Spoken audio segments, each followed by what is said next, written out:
नमस्कार विठ्ठल भक्तांनो, विठ्ठल वाईल्समध्ये तुमचं मनपूर्वक स्वागत आहे.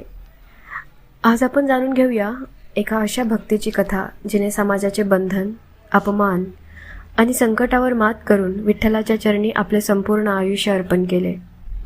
ही आहे संत कान्होपात्रा. मंगळवेढा येथे श्यामा नावाच्या गणिकेच्या पोटी कान्होपात्राचा जन्म झाला. ती अत्यंत सुंदर नृत्य आणि गायन कलेत निपुण होती. तिच्या सौंदर्याची कीर्ती दूर दूर पसरली.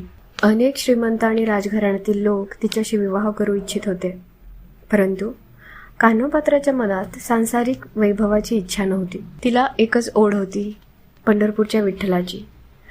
वारकऱ्यांकडून विठ्ठलाच्या भक्तीबद्दल ऐकून तिच्या मनात विठ्ठलाविषयी अपार प्रेम निर्माण झाले. एक दिवस तिने सर्व ऐश्वर्याचा त्याग केला आणि वारकऱ्यांसोबत पंढरपूरची वाट धरली. पंढरपुरात पोचल्यावर ती विठ्ठलाच्या चरणी लीन झाली. ती अभंग गाऊ लागली, नृत्य करू लागली, म्हणू लागली, माझे माहेर पंढरी आहे भीवरे चातिरी. तिची भक्ती इतकी निस्सीम होती की विठ्ठलालाही तिच्या प्रेमाचा मोह पडला. दरम्यान एका बादशहाने तिच्या सौंदर्याबद्दल ऐकून तिला आपल्या दरबारात आणण्याचा हुकूम दिला. सैनिक तिला घेण्यासाठी पंढरपुरात आले. कान्होपात्रा घाबरली नाही. ती विठ्ठलाच्या मंदिरात गेली आणि अश्रूंनी प्रार्थना करू लागली, विठ्ठला, आता तूच आधार आहेस माझा, असे म्हणत ती विठ्ठलाच्या चरणी शरण गेली. आणि असे म्हणतात की विठ्ठलाने आपल्या भक्तेचे रक्षण केले. कान्होपात्रा विठ्ठलात विलीन झाली.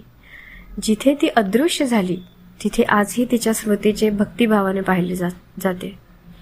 तिथे आजही तिच्या स्मृतीचे स्थान भक्तिभावाने पाहिले जाते. आपल्याला या कथेतून संदेश मिळतो, देवासाठी जन्म, जात किंवा व्यवसाय महत्त्वाचा नसतो. खरी भक्ती मनाची शुद्धता पाहते आणि विठ्ठल नेहमीच आपल्या भक्ताचे रक्षण करतो. पूर्ण समर्पणाने केलेली भक्ती मोक्षाचा मार्ग दाखवते. भक्तीला बंधन नसते. विठ्ठलाच्या दारी सर्व समान असतात. जय हरी विठ्ठल. जर ही कथा आवडली असेल तर व्हिडिओला लाईक करा, शेअर करा आणि विठ्ठल वाईल्सला सबस्क्राईब करायला विसरू नका. पुढील भागात भेटूया आणखी एका विठ्ठल भक्ताच्या अद्भुत कथेसह. चला तर मग, मी मीनाक्षी निरोप घेते.